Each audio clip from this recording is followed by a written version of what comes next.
ये कल आपको पता चल जाएगा जब आप हेडलाइन सुनेंगे, लेकिन ये मैं आपको बता रहा हूँ कि कल से तोशा खाना और आसिफ जरदारी ये दोनों हेडलाइंस में होंगे। 25 मई का लॉन्ग मार्च हुआ और ख़त्म हो गया तो हम खैबर पख्तूनख्वा हाउस में गए एक दिन इमरान खान साहब से मुलाकात करने। तो उस वक्त हमें ये अंदाज़ा हुआ कि इमरान खान साहब Saturday Sunday prime minister house में नहीं जाते थे, तो ये जो 2 दिन थे वो बनी गला सेक्रेटेरिएट में होते थे, तो वहाँ पर सिक्योर लाइन लगी थी जहाँ से वो सारे मामलात को चलाते थे। तो आज जो इमरान खान साहब को अदालतों के चक्कर लगवा रहे थे, अब खुद उन्हें अदालत से रजू करना पड़ रहा है।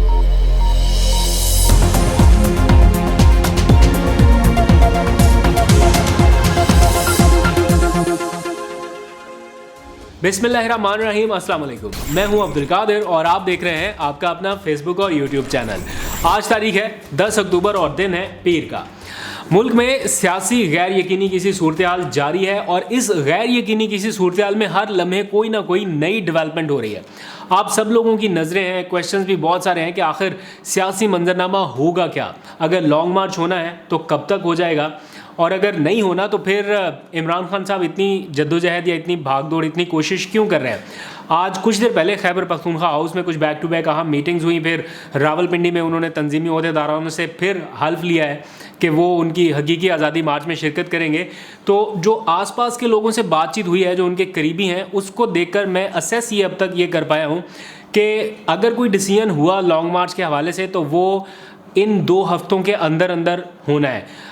कमिंग 1, 2, 3, 4 दिनों के अंदर अंदर कोई ऐसी अनाउंसमेंट मुझे नज़र नहीं आ रही, इसलिए क्योंकि इमरान खान साहब तो जो उनके जलसे हैं उनकी तरफ अभी बढ़ रहे हैं। कराची में जलसा और मुख्तलिफ मकामात पर जहाँ पर ज़िमनी इंतखाबात होने जा रहे हैं, अभी तक तो उन जलसों का शेड्यूल फाइनल हो रहा है। अभी ये भी नहीं पता कि वो इंतखाबात होने हैं या नहीं होने। ज़िमनी इंतखाबात पता नहीं इलेक्शन कमीशन उन्हें मुलतवी ना कर दे, क्योंकि राना सनाउल्लाह साहब की वजारत दाखिला ने रिक्वेस्ट कर रखी है कि मुलतवी कर दिया जाए। तो कल इस हवाले से डिसीजन एक्सपेक्टेड है, तो उस डिसीजन की बुनियाद पर भी इमरान खान साहब का मूड आगे पीछे हो सकता है, चेंज हो सकता है।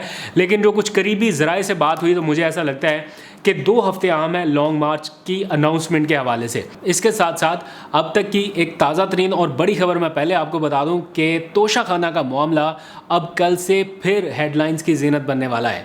तोशा खाना का मामला सिर्फ इमरान खान के इर्द गिर्द ही नहीं घूमेगा, क्योंकि सिर्फ इमरान खान ही वो वाहिद सरबराह मुमलिकत नहीं है जिन्होंने तोशा खाना से तहाइफ लिए। इमरान खान ने तो कानूनी तौर पर जो रकम पहले दी जाती थी उसे बढ़ाकर ये सारा कुछ किया, लेकिन कुछ लोग ऐसे हैं जिन्होंने गैर कानूनी तौर पर या रद्दोबदल ऐसा किया कि अपने आप को फ़ायदा पहुँचाया, तो उनके नाम भी तो आने चाहिए। तो इसलिए रेफरेंस तो अब और लोगों के ख़िलाफ़ भी आना है। वफाकी दारुल-हुकूमत इस्लामाबाद में इस वक्त बहुत कुछ हो रहा है और मेरी इत्तला के मुताबिक कल ये रेफरेंस दर्ज होने जा रहा है आसिफ अली जरदारी के ख़िलाफ़, या फ़ाइल होने जा रहा है। और आसिफ जरदारी ने भी तो काफ़ी कुछ लिया है तोशा खाना से, तो सिर्फ इमरान खान का नाम ही क्यों, और लोगों का क्यों नहीं। तो इस हवाले से बहुत सारी डेवलपमेंट्स हो रही हैं। मैं ज़्यादा आपको नहीं बता सकता, लेकिन आप लोग इंतज़ार करिए कल तक का, कब कहाँ कैसे फ़ाइल होगा ये कल आपको पता चल जाएगा जब आप हेडलाइन सुनेंगे। लेकिन ये मैं आपको बता रहा हूँ कि कल से तोशा खाना और आसिफ जरदारी ये दोनों हेडलाइंस में होंगे। आगे बढ़ते हैं। ऑडियो लीक्स का एक बहुत अहम मामला है जिसने मुल्की सियासत को एक बार हिलाकर रख दिया।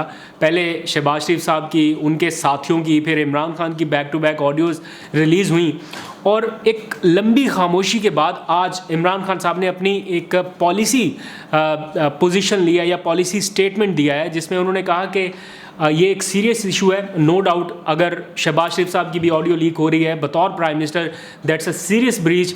और अगर इमरान खान साहब की ऑडियो रिकॉर्ड हुई और वो अब लीक हो रही है, और सिर्फ वज़ीर-ए-आज़म हाउस की नहीं, उनके बनी गाला चेयरमैन सेक्रेटेरिएट की, जहाँ पर जो टेलीफोन लाइन है वो मामूली टेलीफोनिक लाइन नहीं थी, वो सिक्योर लाइन थी जो प्राइम मिनिस्टर के इस्तेमाल में होती है, यानी सिक्योर लाइन जिसको ना बग किया जा सके, ना उसकी टैपिंग हो सके, ना उसके बारे में किसी को इन्फॉर्मेशन मिल सके। बहुत सारे हसास मामलों को प्राइम मिनिस्टर को उसी टेलीफोन कॉल से डिस्कस करना होता है। और आपको पता है कि इमरान खान साहब Saturday Sunday prime minister house में नहीं जाते थे, तो ये जो 2 दिन थे वो बनी गला सेक्रेटेरिएट में होते थे, तो वहाँ पर सिक्योर लाइन लगी थी जहाँ से वो सारे मामलात को चलाते थे। तो आज उन्होंने ये कहा कि जो टुकड़े लीक्स किए जा रहे हैं उसकी बुनियाद पर उन्हें ये अब अंदाज़ा हो गया कि ये सिर्फ प्राइम मिनिस्टर हाउस की ऑडियोज़ ही लीक नहीं हो रही, ये उनके बनीगाला सेक्रेटेरिएट की जो सिक्योर लाइन थी वहाँ से भी लीकेज हुई है। तो ये टेलीफोनिक कॉल थी या बगिंग थी या किसी डिवाइस से डाटा लिया गया, ये एक अलग बहस है, लेकिन कर कौन रहा है इसके ऊपर आज उन्होंने एक बड़ा सॉलिड किस्म का अपना स्टैंस लिया है, ट्वीट भी किया। फिर उन्होंने जलसों में जाके जिस तरह से रावलपिंडी में उन्होंने कहा मुखातिब करते हुए कि क्यों ये सारा कुछ हो रहा है और कौन लोग कर रहे हैं, तो वो एक जीआईटी बनवाना चाहते हैं। अदालत से भी रजू करने का फ़ैसला किया, देर आए दुरुस्त आए, अदालत के पास जाने का उनका ये फ़ैसला बहरहाल इस सूरत में ठीक है कि इसकी तहकीकात का सारे ही मुतालबा कर रहे हैं।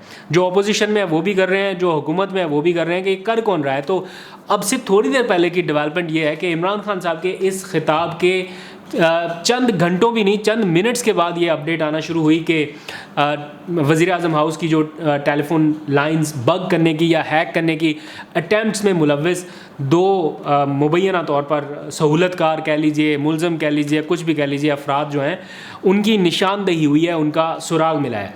ये टीवी चैनल पर रिपोर्टेडली एयर हुआ है और जुल्करनैन हैदर जो बड़े ज़बरदस्त क्राइम रिपोर्टर हैं उन्होंने ये खबर अपने सोर्सेज से ब्रेक किया है। मैं क्लियर करना चाहता हूँ कि ये मेरे अपने सोर्सेज की खबर नहीं है, बिकॉज मैं क्राइम रिपोर्टिंग नहीं करता और ना मैं इस वक्त प्राइम मिनिस्टर हाउस को कवर कर रहा हूँ, लेकिन डिपेंड कर रहा हूँ उनकी रिपोर्टिंग पर, क्योंकि बड़े ऑथेंटिक रिपोर्टिंग करते हैं और ये टीवी चैनल्स पर ब्रेक हो चुका। तो रिपोर्टेडली 2 लोगों की निशानदेही हुई है जो बाहर से बैठकर वज़ीर आज़म हाउस की कुछ अंदरूनी लोगों से राब्ते में थे। अगर ऐसा हुआ तो उनके खिलाफ भी एक्शन होगा, लेकिन अभी तक की जो इतलात मौसूल हुई हैं कि 2 लोगों की निशानदेही हुई, एक का ताल्लुक रावलपिंडी के किसी तालीमी इदारे से बताया जाता है और दूसरा जो है वो वस्ती पंजाब से।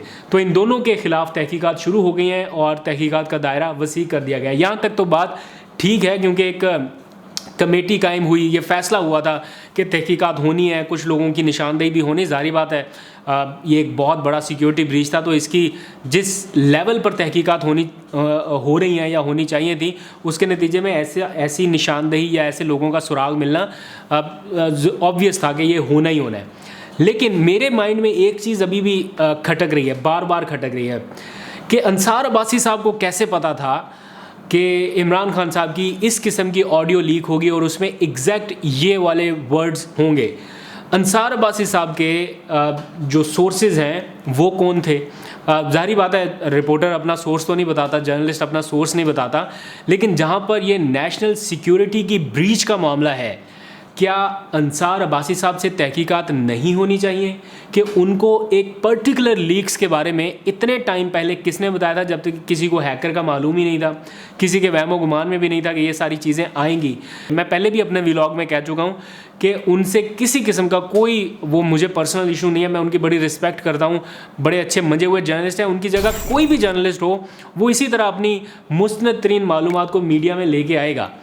लेकिन जिस तरह डॉन लीक्स के मामले में सिरिल अल्मेडा से तहकीकात शुरू हो गई थी, बेशक वो उनकी खबर थी और वो उसके ऊपर स्टैंड कर रहे थे, तो क्या इधर तहकीकात नहीं होनी चाहिए? इनसे नहीं पूछा जाना चाहिए कि भाई आपने एक प्राइम मिनिस्टर की ऑडियो कॉल की लीकेज या उसकी ब्रीच के हवाले से पहले से बता दिया था, तो क्या सोर्सेज थे, कहाँ से ये इन्फॉर्मेशन मिली थी और कौन लोग हैं, उन तक पहुँचने के लिए ये सारा सिलसिला भी अपनाया जा सकता है, जो कि अभी तक नहीं अपनाया गया। आगे बढ़ते हैं जनाब। इमरान खान साहब को लॉन्ग मार्च तो करना है, ये बात तो उन्होंने आज क्लियर कर दी जब उनसे वज़ीर आला हाउस में ये क्वेश्चन हुआ कि ऐसा लग रहा है कि शायद आप कोई कॉल नहीं देंगे, तो उन्होंने कहा कि ये किसी की ख्वाहिश तो हो सकती है लेकिन ऐसा होगा नहीं। इसका मतलब है कि लॉन्ग मार्च तो आ रहा है, और जो मैंने आपको बताया अपने सोर्सेज से कि वो बता रहे हैं कि 2 हफ्ते अहम है इस हवाले से फ़ैसला करने के लिए। तो इमरान खान साहब चाहते थे कि लॉन्ग मार्च से पहले उन्हें अदालत से कम ये रिलीफ ज़रूर मिल जाए कि इस्लामाबाद में जो दफ़ा 144 नाफिज की गई है उसको किसी तरह से ख़त्म कराया जा सके। इंटेंट का अंदाज़ा आपको यहीं से होता है कि अगर पीटीआई अदालत चली गई है कि इस्लामाबाद में दफ़ा 144 ख़त्म कराई जाए, तो इसका मतलब है कि लॉन्ग मार्च तो होना है, तय है ये बात, और इसी के लिए वो अदालत गए हैं।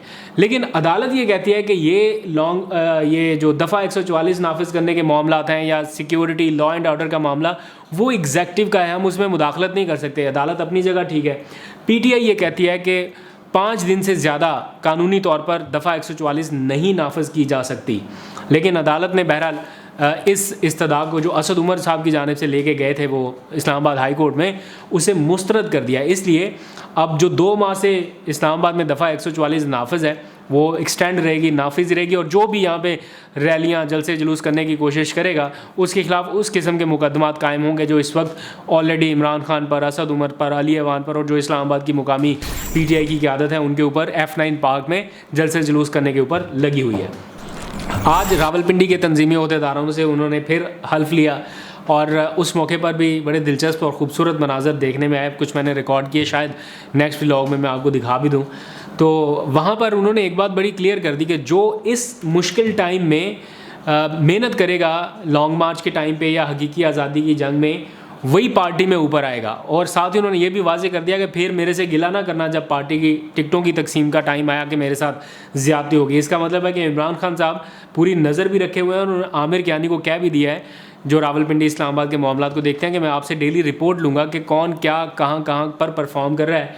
क्योंकि इससे पहले भी जब 25 मई का लॉन्ग मार्च हुआ और ख़त्म हो गया तो हम खैबर पख्तूनख्वा हाउस में गए एक दिन इमरान खान साहब से मुलाकात करने। तो उस वक्त हमें ये अंदाज़ा हुआ कि वो सारी रिपोर्टें चेक कर रहे थे, सारी ईच एंड एवरी रिपोर्ट, एक एक इंडिविजुअल की कि इस बंदे ने कितना परफॉर्म किया, कितना नहीं परफॉर्म किया। और उन्होंने एक कमेटी बना रखी थी, धरना कमेटी, और वो हर बंदे की परफॉर्मेंस रिपोर्ट वहाँ पर दे रही थी कि इस बंदे ने कितना परफॉर्म किया, इस बंदे ने कितना, ये बंदा कहाँ से निकला और ये बंदा कहाँ से। तो इसका मतलब है कि इस बार इमरान खान मज़ीद बेहतर तैयारी के साथ आगे बढ़ना चाहते हैं। राना सनाउल्लाह साहब इस वक्त उन्हें रोकने की पूरी कोशिश कर रहे हैं, लेकिन मसला यह है कि उन्हें अपनी गिरफ्तारी के लाले पड़े हुए हैं और वो जो इमरान खान साहब को अदालतों के चक्कर लगवा रहे थे, अब ख़ुद उन्हें अदालत से रजू करना पड़ रहा है। और अब से कुछ देर पहले वजारत दाखिला की ये ताज़ा तरीन स्टेटमेंट भी आ गई है जिसमें उन्होंने कह दिया है कि हम अदालत से रजू करने जा रहे हैं एंटी करप्शन महकमे की इस कार्रवाई के ख़िलाफ़।